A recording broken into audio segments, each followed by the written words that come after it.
हो गए। अंतरिक्ष में ध्यान रखते हैं लोग, कहीं से पृथ्वी को कुछ आ रहा है तो पहले उसको सावधान करते हैं। और अभी कहा भी है 32 साल में कितनी बड़ी पत्थर की शिला उल्का धरती पर आ रही है। पहले मैंने बहुत समय पहले लेख पढ़ा था तो 30 साल 2030 में कहा था, और अभी 2 साल बढ़ा दिया उस लोगों ने, 32 में यहां धरती पर पहुंचेगी। और जो धरती के साथ टकराएगी तो बहुत सारी उथल पाथल धरती पर होने वाली। ये सभी संदेश क्योंकि हम लोग पूर्ति नहीं पढ़ते, इस बात को बहुत जानने के लिए प्रयास नहीं करते। हम तो सांच भी कभी वो थी फिर से शुरू हुई सीरियल, फिर से शुरू हुई। बोलो देखो कितने सालों तक अभी सभी बड़े बड़े हो गए कलाकार, फिर से शुरू हुई, फिर से स्टार्ट हुआ। दुनिया की अजब गजब की भगवान की रचना है तो उसको देखना चाहिए। ये सब हमारे घर में भी चलता था। तो अतः परम प्रवक्ष्यामि जो भगवान व्यास जी ने गाया है। अब मैं आपको शिव महापड़ संवत भीमशंकर महादेव की कथा थोड़ी सी जो बाकी रही वो कथा आपके समक्ष में कहने का प्रयास करता हूं। अतः परम प्रवक्ष्यामि महात्म्यं भीमशंकरं यस्य श्रवणमात्रेण सर्वाभीष्टं लभे नरः, सर्वाभीष्टं लभे नरः।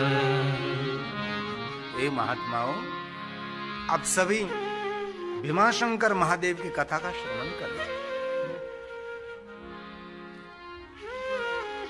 भीम नाम का असुर हुआ, माता कर्कटी के साथ रहता था। और इस कर्कटी के माता पिता ने अगस्त्य महात्मा को खाने के लिए वो गए थे, और कुंभुद ऋषि ने दृष्टि मात्र से उसके माता पिता को जला दिया था। इसलिए कर्कटी भी ये ऋषि मुनियों के शत्रु थी, ये सज्जनों के शत्रु थी। इसके पिता का नाम सुतीक्ष्ण था, और इस कुंभुद ऋषि ने उसको दृष्टि मात्र से जलाकर भस्म कर, क्योंकि ये उसके पिता और माता दोनों इस ऋषि को खाने के लिए गए थे। क्योंकि मानव भक्षी थे पहले तो, असुर पहले से राक्षस मनुष्य को खा जाते थे, इसमें भयानक राक्षस थे। और ये सभी बात कर्कटी ने अपने पुत्र भीम को करी, और भीम ने 1000 साल तक ऊंचा हाथ रखकर सूर्य के सामने दृष्टि रखकर बहुत बड़ा ब्रह्मा जी का कठिन तप किया। और 1000 साल तक हाथ ऊंचा रखना, पैर एक ऊपर रखना और दृष्टि सूर्य के सामने रखना, कोई उसको तामस तप कहते हैं ना। तप के भी 3 प्रकार है ना, राशि तप, सात्विक तप, और देवताओं को सतोगुणी तप प्रिय है, तामसी और राजसी नहीं। तो ऐसा तामसी तप, राक्षसी तप कर रहा था। तो ब्रह्मा के पास से उसने अतुल बल मांगा, अतुल बल, इसकी तुलना में किसी के पास बल नहीं था।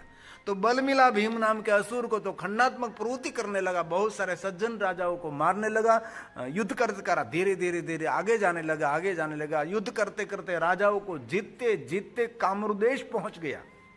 और कामरूदेश में कामेश्वर महादेव विराजते थे, और कामेश्वर महादेव की परम भक्त दक्षिणा और सुदक्षिण थे। दोनों भगवान महादेव के परम भक्त थे। सुबह से शाम तक महाकोशी नदी के तट पर ये भगवान महादेव, कामेश्वर महादेव विराजते थे। और कामेश्वर महादेव की बहुत सारी अलग अलग भी कथा है। जो भगवान शिव जी ने अपने तीसरे नेत्र को खोलकर काम को जलाकर भस्म किया, तब भगवान महादेव जी जहां भस्म किया कामदेव को, वहां भी भगवान महादेव कामेश्वर लिंग रूप में प्रकट रहे।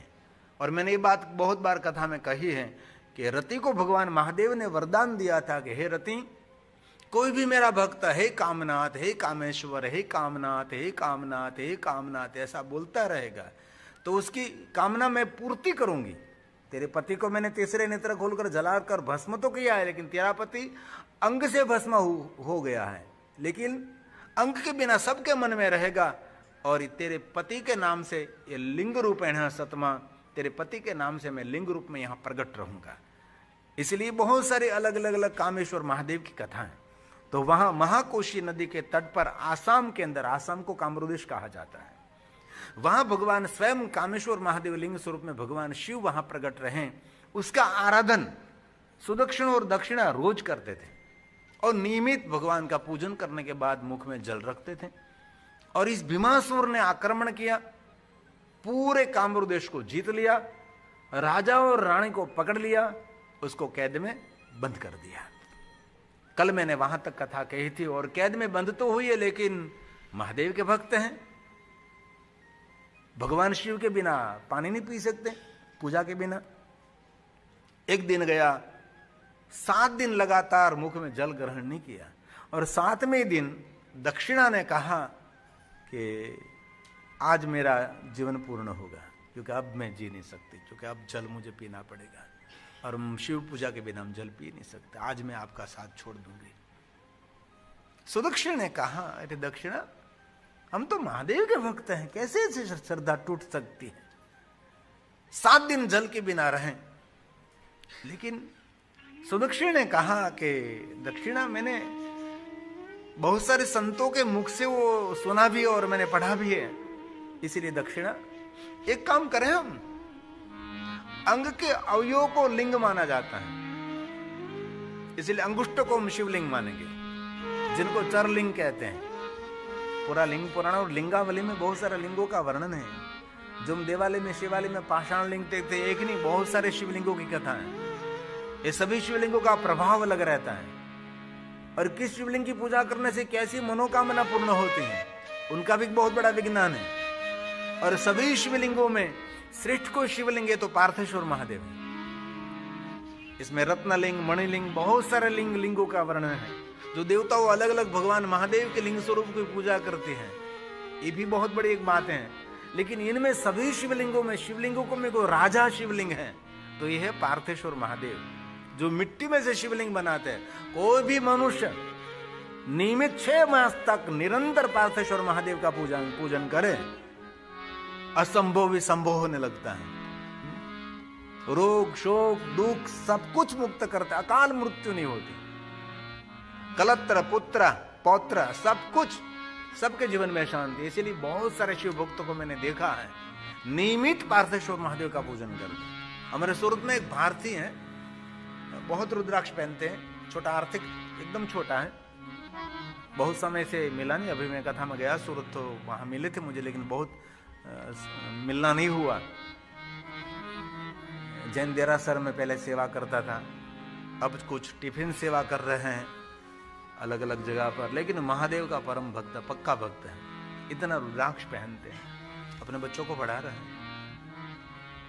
उसको मैंने देखा, उनके जीवन में एक भी दिन ऐसा नहीं रहा जिस दिन उसने पार्थेश्वर महादेव का पूजन नहीं किया। झोपड़े में रहने वाला, छोटे घर में रहने वाला, मेरे साथ यात्रा में आया था तो अभी वो ट्रेन में पार्थेश्वर महादेव का पूजन कर रहा था।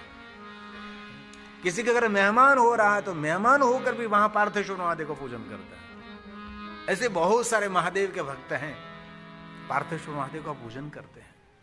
इस लिंगों में श्रेष्ठ पूजा है पार्थेश्वर महादेव की।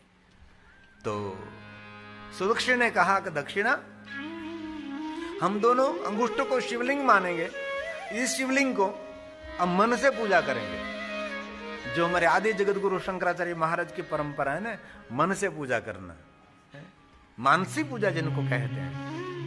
कभी आपको स्नान करने के लिए कोई व्यवस्था सुविधा नहीं है, पूजा की कोई सामग्री नहीं है, तो आप लंबी श्वास लेकर एकदम शांति से आपका मन जोड़ दीजिए और संपूर्ण पूजा करके आप आंख खोलेंगे ना, तो आपको ऐसा लगेगा कुछ और स्थान पर मैं यात्रा करके आया हूं। मेरा अनुभव है। आंख खोलना नहीं, संपूर्ण क्रिया करनी है मन से। संपूर्ण गंगा में स्नान किया, वस्त्र पहना, भस्म का त्रिपुंड किया। पहले तो आपको तैयार होना पड़ेगा ना, पहले पूजा के लिए आपको नहाना पड़ेगा, आपको कपड़े पहनने पड़ेंगे, सुंदर रुद्राक्ष की माला धारण करनी पड़ेगी। आप स्वयं पहले अच्छे से पूजा करने के योग्य आप तैयार हो जाओ। बाद में सभी पूजा की सामग्री एकत्र करो, सामने पार्थेश्वर महादेव का शिवलिंग निर्माण करो। ऐसे बैठकर आपको संपूर्ण समर्पित होकर करना है। बाद में पूजा का प्रारंभ करो, स्नान कराओ, बहुत सारे द्रव्य चढ़ाओ, बहुत सारे पुष्प का श्रृंगार, हाथे, अबील, गुलाल, सुगंधित द्रव्य सब कुछ, वस्त्र आदि और अर्पण करने के बाद अंतिम भगवान की सुंदर आरती करेंगे। आरती करने के भगवान को आरती अर्पण करेंगे और फिर से भगवान की स्तुति करेंगे, प्रणाम करेंगे, परिक्रमा करेंगे, साष्टांग प्रणाम करेंगे, भगवान को भोग लगाएंगे, भगवान के सामने नृत्य करेंगे।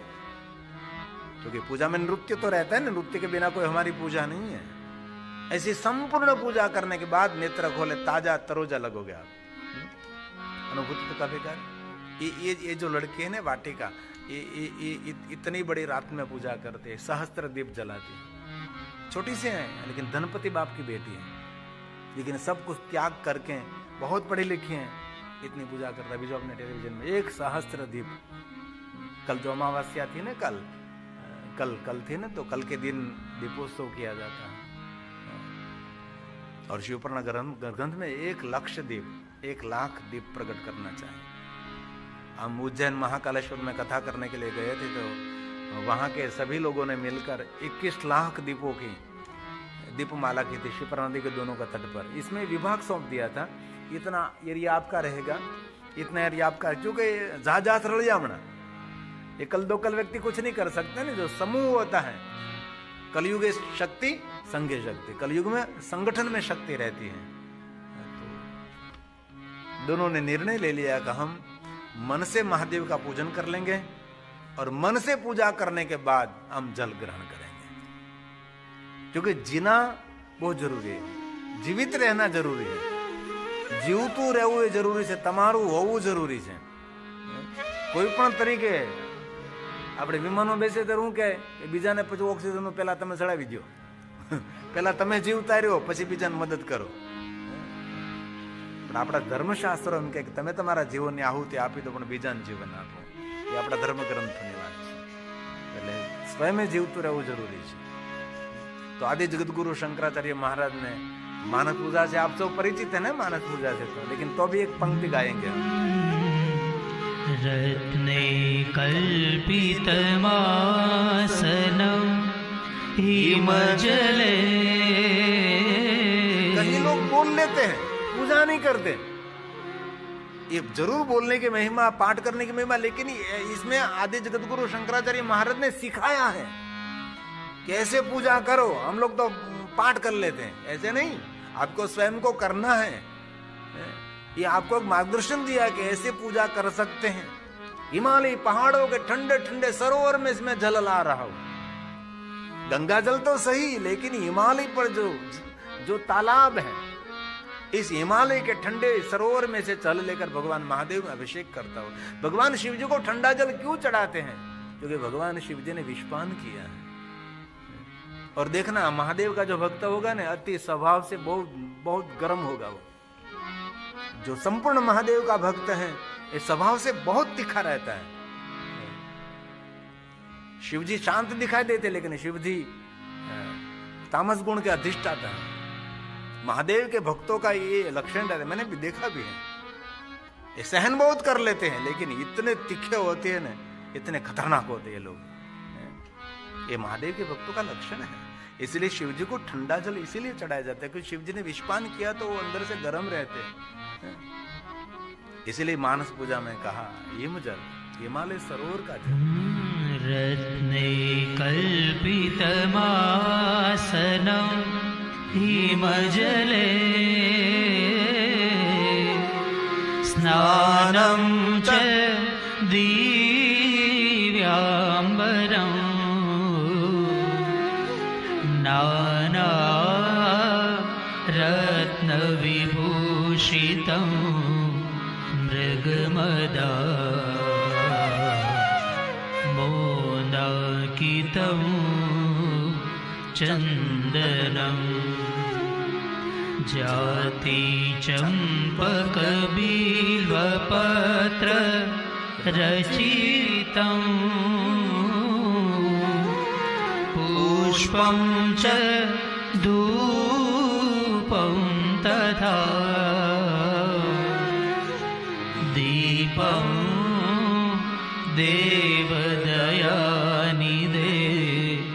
पशुपते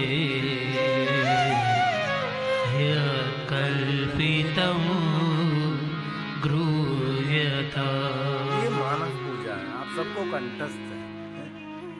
तो घर में छोटा सा मंदिर है, वो भी सुंदर होना चाहिए, एक कमरा होना चाहिए। भगवान को पूरा घर नहीं चाहिए, घर में से कोना चाहिए, अच्छे से लटकाता हुआ मंदिर नहीं, लटकता हुआ मंदिर नहीं।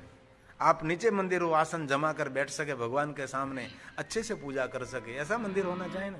लटकता हुआ मंदिर, माँ कैसे स्नान कराओगे भगवान को, कैसे भगवान की सेवा होगी। इसलिए ऐसा एक स्थान बनाओ कि जहाँ आपकी धर्म ग्रंथ, धर्म पुस्तकें पढ़ी हैं, भगवान की पूजा है, वहाँ भगवान की पूजा की सामग्री है, ऐसा मंदिर। छोटा इतना बड़ा घर है तो ये कोना भगवान को दे दीजिए कि यहाँ आपको, भगवान को पूरा शरीर नहीं चाहिए, भगवान शरीर में से एक मन चाहिए, है ना। आपके घर में जितना भोजन बनता है सब भोजन भगवान को नहीं चाहिए, भोजन में थोड़ा सा भोग चाहिए भगवान को। धरती पर जितने पुष्प खिले सभी पुष्प भगवान को नहीं चाहिए, इसमें से एक पुष्प भगवान को चाहिए। और जितना टंकी में पानी है सभी टंकी का पानी नहीं चाहिए, लोटा जल की धार, एक लोटा जल अर्पण कर दीजिए, ये भगवान की महिमा है। हमारा एक सुंदर भजन है, मंदिर रूपान मूर्ति सोनानी, ऐसा सुंदर। मैंने बहुत धनपतियों के घर देखे, लेकिन मंदिर इतना सुंदर उसके घर में रहता है, मन हर लेता है, इतना सुंदर मंदिर। ये हमारा महादेव है, देखो टेलीविजन में जो देख रहे हैं ना, हमारा भाटनाथ है, जहां मैं बड़ा हुआ हूं, जहां मेरे पिताजी, उसके पिताजी 4 बेड़े लगातार, उससे आगे भी निरंतर।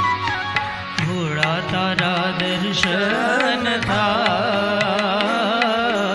मन मारू पावन था, थोड़ा तारा दर्शन था, मन मारू पावन था, मंदिर रूपानु मूर्ति सोनानी, मंदिर रूपानु मूर्ति सोनानी, माड़ा बाबा ने शोभे हीरा मोतीनी, माड़ा बाबा ने शोभे हीरा मोतीनी, शीश पर गंगा निधार, मन मारू पावन था, शीश पर गंगा निधार, मन मारू पावन था, भोला तारा दर्शन था, मन मारू पावन था, भोला तारा दर्शन था, मन मारू पावन था।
दर्शन था, मन मारू पावन था। महादेव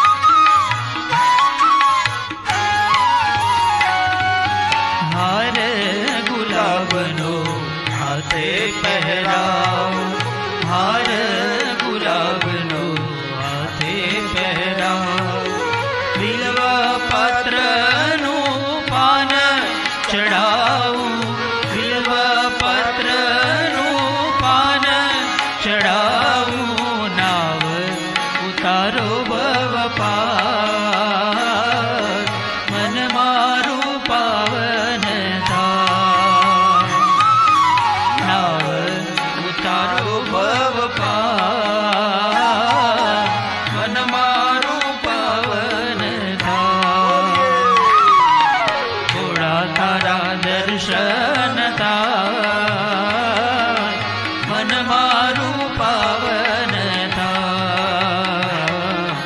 થોડા તારા દર્શન થાય મન મારું પાવન થાય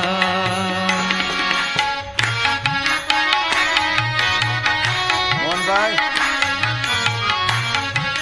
ચાલો.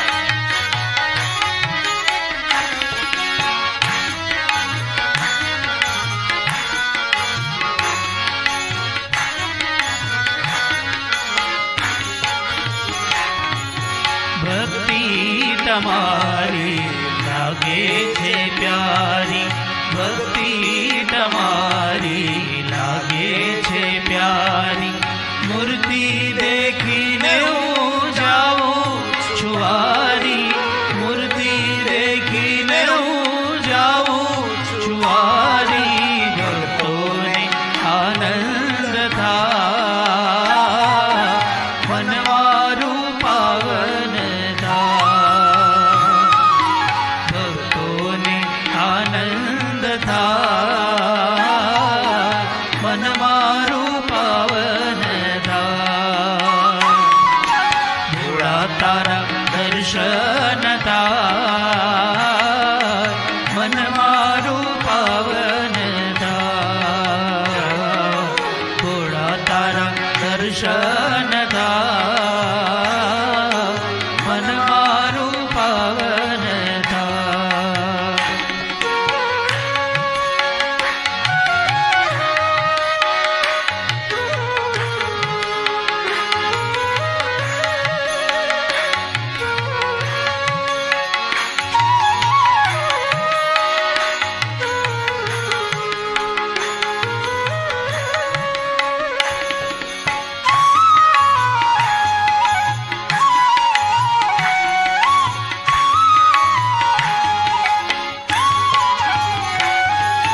ગીરી તમારા ગુણલા રે ગાવે ગીરી તમારા ગુણલા રે ગાવે મહાદેવ મહાદેવ ધૂન રે ગાવે મહાદેવ મહાદેવ ધૂન રે ગાવે ચરણોમાં રાખો સદા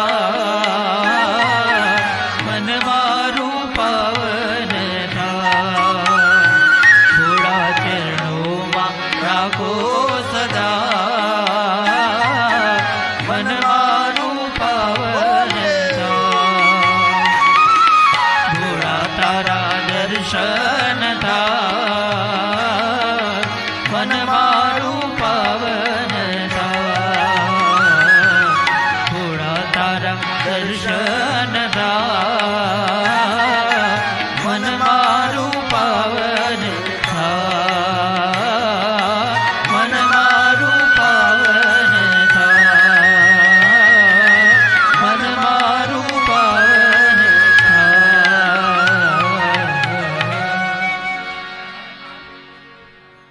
अब जो टेलीविजन में देखते ना हमारा महादेव भाटनाथ महादेव है, उसका सही नाम भाड़ेश्वर महादेव है, लेकिन ज्यादातर लोग उसको भाटनाथ कहते हैं। वहां बहुत बड़ा भाड़िया कुआं था, उसके किनारे पर बहुत प्राचीन भगवान महादेव का लिंग स्वरूप था और कोई पूजा करने के लिए जाते नहीं थे, घनघोर जंगल था।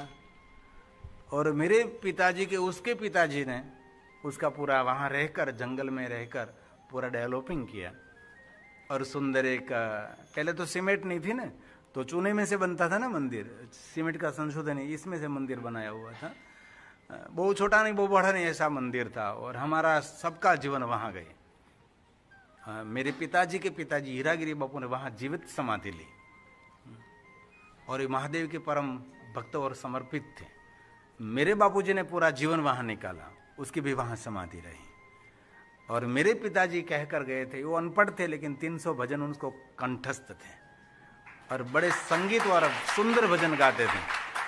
लेकिन हमने गलती है कि हमने उसका रिकॉर्डिंग कहीं नहीं किया, ये हमारी बहुत गलती हो गई। एक दो भजन जो उसका रिकॉर्डिंग होता तो ये उसकी दोनों की समाधि है, हीरागिरी और काशीगिरी की। उसने पूरा जीवन वहां निकाला और हम भी वहां पूरा जीवन निकाल रहे हैं। मेरे पिताजी मुझे को कह कर गए थे, हम झोपड़े में रहते थे, पैर में चप्पल नहीं, शरीर पर कपड़े नहीं, भोजन के लिए कोई सुविधा व्यवस्था। तब मेरे पिताजी ने कहा था भगवान आपको सामर्थ्य दे तो आपको सुंदर शिवालय निर्माण करना है। मेरा पूरा जीवन मैंने लगा दिया है, मेरे पूरा जीवन लगा दिया। और कोई इतिहास बनाना, ये मेरे पिताजी हैं जो कि कोई इतिहास बनाने के लिए एक जीवन को समर्पित कर। ये हमारा घर है, जब हम छोटे थे तब से ऐसे हम झुपड़े में रहते थे, है ना। ये मेरे पिताजी का थोड़ा सा रिकॉर्डिंग ये मिला तो जो फूल एकत्र कर रहे थे। और कोई इतिहास बनाने के लिए पूरा जीवन समर्पित करना पड़ता है। और ये जो बड़ा गुजरात का सबसे बड़ा दिव्य शिवालय है, मेरे जीवन का सार है वो। मैंने मेरा पूरा जीवन इस शिवालय निर्माण करने में लगा दिया है। ये मेरे पिताजी हैं, बड़े महादेव के परम भक्त थे, लेकिन बहुत भजन गाते थे पूरी पूरी रात और बीड़ी पीते थे। पहले तो लोग पीते थे ना बीड़ी, पता नहीं होता कि बीड़ी पीवाई नहीं पीवाई, बीड़ी पीना नहीं पीना ये भी पता, हमको भी पता नहीं था कि ये नहीं पीनी चाहिए। लेकिन पूरी रात भजन गाते थे, बीड़ी पीते रहते थे और बस ऐसी निर्धनता दरिद्रता थी। तो गले का कैंसर हुआ और दुनिया को छोड़कर चले गए। और हम कोई काम कर रहे थे तो रात को 10 बजे से मैं उसके पैर दबाने के लिए बैठता था, रात को 4 बजे तक, सुबह में 4 बजे तक, और 4 बजे 2 घंटे सोने के बाद फिर मैं निकल जाता था। ऐसे 8 महीना ऐसे कैंसर पीड़ित रहे। बाद में प्रेम पूर्वक शरीर को छोड़कर चले गए। बस ये चल रहा है भगवान महादेव की कथा। बस एक ही सपना है कि जल्दी से जल्दी शिवालय पूर्ण हो जाए, बाकी तो दुनिया चलती रहेगी। हम चले जाएंगे लेकिन दुनिया याद करेगी कि गिरी बापू नाम के कोई शिव कथाकार थे उसने शिवालय निर्माण किया है ना। और ये हमारे लिए गौरव के बाद शिवालय में कोई बड़ा दाता नहीं है, हमारे श्रोताओं का योगदान है। इसलिए शिवालयों में नगारा झालर टोकरे कम बजते हैं, मेरे श्रोताओं की इसमें तालियों का आवाज गूंजता है। ये हमारा शिवालय है। हमारे जीवन की वास्तविकता थोड़ी सी आपको हमने बताई, नहीं बतानी चाहिए, लेकिन आपको परिचय रह के ये गिरी बापू कहीं राजमहल में से नहीं आ रहे हैं, झुपड़े में से आ रहे हैं। इंग्लैंड तक पहुंच गए, अमेरिका तक पहुंच गए, कनाडा तक पहुंच गए, यूरोप तक पहुंच गए, अफ्रीका पहुंच गए और इस साल ऑस्ट्रेलिया भी पहुंच जाएंगे।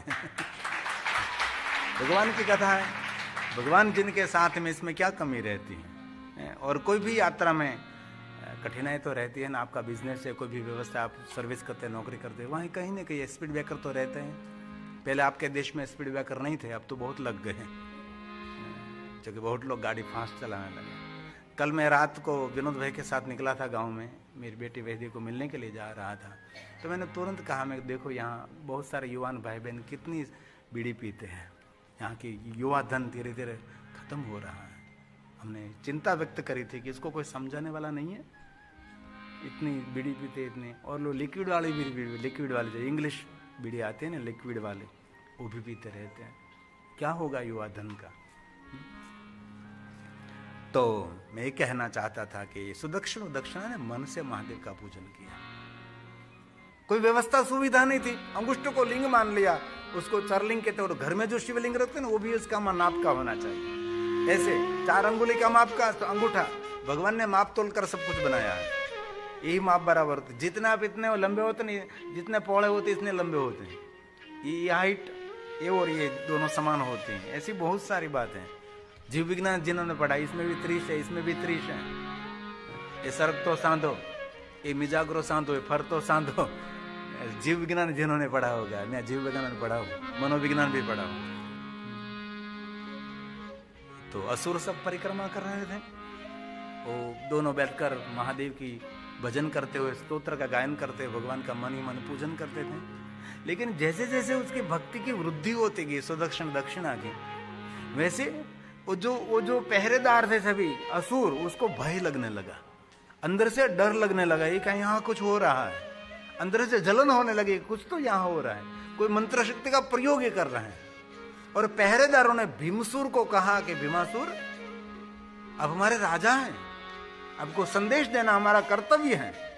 यहाँ के कामरू देश के राजा और रानी सुदक्षिणा और दक्षिणा को आपने कैद में बंद किया है, वो आपको मारने के लिए कोई मंत्र प्रयोग कर रहे हैं। लेकिन असुर तो असुर है, हाथ में खड़ग लेकर वहां पहुंच गए। आप मुझे मारने के लिए मंत्र प्रयोग कर रहे हैं, ऐसे पहले मैं आपको मार दूंगा। ऐसे आक्रामक होकर बहुत सारे शब्दों का उच्चारण करते हुए, हुंकार करते हुए, भयानकता फैलाते हुए वहां खड़ग लेकर कैद के अंदर आया। और सुदक्षिणा दक्षिणा ने कहा, नहीं नहीं भीमराजा ही कहना पड़ता है, तो कोई राजा था, वो तो अब तो कैद में बंद है, इसलिए भीमराजा हम आपको मारने के लिए कभी प्रार्थना नहीं, हम तो महादेव के भक्त हैं, इसलिए हम भगवान शिव के स्तोत्र का गायन करते हैं, हम भगवान की पूजा करते हैं, हम आपके मारने के लिए कभी कामना हम नहीं करते, कभी हमने सोचा भी नहीं आपके मारने के लिए। लेकिन पहरेदारों ने गलत बात पहुंचा दी थी और भीमासुर को डर लगा कि ये दोनों मुझे मार देंगे, मंत्र शक्ति का प्रयोग कर रहे हैं। ये भीमासुर ने हाथ में खड़ग लेकर सुदक्षिणा दक्षिणा को मारने की तैयारी की। इसी समय सुदक्षिणा दक्षिणा ने आंख बंद कर ली, आंख बंद कर ली और भगवान महादेव को कहा कि हे महादेव, हमारी रक्षा करो, हमारी रक्षा करो, हमारी रक्षा करो, हमको जीवित रहना है। क्योंकि जीवित इसीलिए क्योंकि आपकी भक्ति करनी है, आपका और भजन करना है, आप हमारी रक्षा करो। सुदक्षिणा दक्षिणा की प्रार्थना के द्वारा भगवान शिव जी वहां कैद के अंदर प्रकट हुए, जो कामरू देश के अंदर है, कैद के अंदर प्रकट होकर, और भगवान स्वयं शिव ने कहा, सुदक्षिणा दक्षिणा आप कहिए, इस भीमासुर को मृत्यु दंड में दूं। सुदक्षिणा दक्षिणा ने कहा, नहीं नहीं भगवान, उसको मृत्यु दंड देने की कोई आवश्यकता नहीं है, ब्रह्मा जी ने उसको अतुल बल दिया है, इसलिए भगवान हमारी प्रार्थना है, उसके पास बुद्धि है लेकिन उसकी बुद्धि दीक्षित नहीं हुई, इसलिए उसको बुद्धि को दीक्षित करे, उसको सद्बुद्धि प्रदान करे। उनको जो बल मिला है, बल जगत हित के लिए, इस बल का उपयोग नहीं सदुपयोग हो सके। और इसी समय भीमासुर ने देख लिया कि भगवान शिव प्रकट हुए हैं, दक्षिणा और सुदक्षिण प्रार्थना करेंगे तो मेरी मृत्यु हो जाएगी। तब भगवान शिव के चरणों में बैठ गया, भगवान शिव को प्रार्थना करने लगा, भगवान हमारी रक्षा करो, मेरी रक्षा करो, मेरी रक्षा करो। और सुदक्षिणा दक्षिणा की प्रार्थना से भगवान स्वयं शिव जी ने भीमासुर की रक्षा की। और सुदक्षिणा दक्षिणा ने कहा, महादेव, गुजराती में कहो तो दक्षिणे दक्षिणे कहू महादेव, हारा प्रताप तो आ भीम असुरना कि हमने कैदमा पूर्या तो महादेव तारू दर्शन थयो। जो भगवान आपने हमने जो कैदमा न पूरे, जेल में न पूरे, तो हमारी भक्ति पण दृढ़ न बने અને ભગવાન મહાદેવ તો મારું દર્શન પણ ન થાય। તેથી સારા પ્રતાપ તો ભીમ અસુરના કે ભગવાન મહાદેવ આપનું દર્શન અમને પ્રાપ્ત થયું। और भगवान महादेव की प्रसन्नता उतरी सुदक्षिणा दक्षिणा पर, और भगवान महादेव लिंग रूपेण सतमहानुग्रह लोका नाम जगत पर अनुग्रह करने के लिए स्वयं भगवान शिव जी भीम नाम के असुर से वहां लिंग स्वरूप में प्रकट रहे, जो कामरू देश के अंदर हैं, जिनको भीमेश्वर महादेव कहते हैं, जिनको भीमनाथ महादेव कहते हैं। दोनों स्थान पर हैं, एक कामरू देश आसाम में भी है भीमाशंकर, और सहाद्री पर्वत पर भी भीमाशंकर है। लेकिन दोनों ज्योतिर्लिंगी हम मानते हैं, दोनों की कथा है, पुराणोक्त कथा है। जैसे नागनाथ भी 3 जगह पर, हमारे द्वारका वहां भी नागनाथ महादेव है, महाराष्ट्र में ओढ़ा नागनाथ है, अगले साल दीपावली के बाद ओढ़ा नागनाथ में भी कथा है। वहां के महाराष्ट्रन लोग कथा के आयोजक हैं, नए भाषी हिंदी भाषी है, लेकिन कथा महाराष्ट्रन लोग। क्योंकि भारत में, पूरे भारत में सभी राज्यों में मैं कथा करने के लिए जाता हूं, इसीलिए मुझे हिंदी ज्यादा बोलना पड़ता है। हिंदी बोल बोल कर मेरी गुजराती खराब हो गई। मुझे कभी हमारे सौराष्ट्र के गांव में कथा करनी है तो मुझे बहुत, कितना ही प्रयास करूं गुजराती बोलने के लिए, बहुत सारी हिंदी बोलने लगता हूं मैं। जो कि एक भाषा लगातार बोलने से जीवा की ऐसी आदत हो जाती है। आप अंग्रेजी भाषा बोलते हैं तो हमारे आपकी जो बहन बेटियां हैं, जब ये गुजराती कैसा बोलते हैं नान्यतर जाति और पुरुष जाति नारी जाति का कोई पता नहीं होता, भूतकाल वर्तमान ऐसा कुछ पता नहीं, ऐसा बोलते हैं। हूँ आई थी हमने, हूँ आयो थो पिताजी तू क्या चाले के पिताजी जाए से पिताजी के नारी जाती नहीं है, ऐसा कभी हो सकता है। तो वहां भगवान महादेव भीमाशंकर के नाम से प्रसिद्ध रहे, और जो कोई मनुष्य भीमाशंकर महादेव की कथा का श्रवण करते हैं वो मनुष्य अपने जीवन के आपत्ति और विपत्ति में से मुक्त हो जाएगा। जीवन की आपत्ति विपत्ति को दूर करने वाला भीमाशंकर है। कहीं जीवन में रुकावट अड़चन आ रही है तो इस कथा का पाठ करो, इस कथा का पारण करो तो जीवन की आपत्ति दूर हो सकती। भीमाशंकर नामात्वम, भीमाशंकर नामात्वम भविता सर्वसाधक एतल्लिंग सदा पूज्यं सर्वापद्वे निवारकम्। समझ गए हैं क्या कहा? सर्वापद्वे निवारकम्। जीवन की आपत्ति विपत्ति को दूर करने वाले भगवान महादेव भीमाशंकर महादेव हैं। तो अब मैं आपको काशी विश्वनाथ महादेव की कथा कहता हूं, जो काशी नगर में गंगा के तट पर वाराणसी में भगवान महादेव विराजते हैं। और कभी काशी जाओ ना तो काशी थोड़े दिन कर रहना, इतने भगवान महादेव के लिंग स्वरूप काशी में हैं, इतने कोई नगर में इतने लिंग स्वरूप नहीं है। तिल भांडेश्वर से लेकर मृत्युंजय से लेकर अगणित भगवान महादेव के लिंग। ऐसे मैं कह सकता हूं जितने धरती पर शिवलिंग है इतने सभी शिवलिंग काशी नगर में है। हम विशेष प्रकार से वहां कथा करने के लिए गए थे, तो मैं कथा पूर्ण होने के बाद 5 दिन वहां रहा था। ये सभी हर्ष और पूरी कैमरे का टीम के साथ हम गली गली गली गली गली घूमते रहे, और बहुत सारे भगवान महादेव के प्राचीन शिवलिंग है, बहुत सारे भैरवों का स्थान भी है। मूल तो कोटवाल काल भैरव है, लेकिन उससे भी बहुत 64 भैरव का स्थान है। लाट भैरव है जो मस्जिद में है, चारों तरफ कब्रस्थान है। अकारेश्वर उकारेश्वर महादेव भी कब्रस्थान में है। शिवालय की सीढ़ी तक मुर्दे डाटे हुए हैं, ये सभी हमने देखा है। लेकिन हमारे लोग जाते हैं काशी विश्वनाथ महादेव का दर्शन करके वापस आ जाते हैं। वहां एक मृत्युंजय महादेव है, वहां तो हजारों की संख्या में ब्राह्मणों निरंतर मृत्युंजय मंत्र का जाप करते हैं उसके जजमानों के लिए। कोई जजमान को कहते कि हमारे लिए 1 लाख जाप करो, तो ब्राह्मण देवता करते हैं और संकल्प कर जजमान को ये पुण्य अर्पण करते हैं। ऐसे बहुत सारे विप्रजनों ब्राह्मणों वहां मृत्युंजय महादेव के सानिध्य में ये मृत्युंजय जाप करते रहते हैं। और वहां एक कूप है, इस कूप का जो जल है औषधि जल है, उसका भी बहुत बड़ा महात्मा है। सानंद मादन वने वसंतम, जो काशी विश्वनाथ महादेव। सानंद मानंद वने वसंतम मानंद कंद हत पाप वृंदम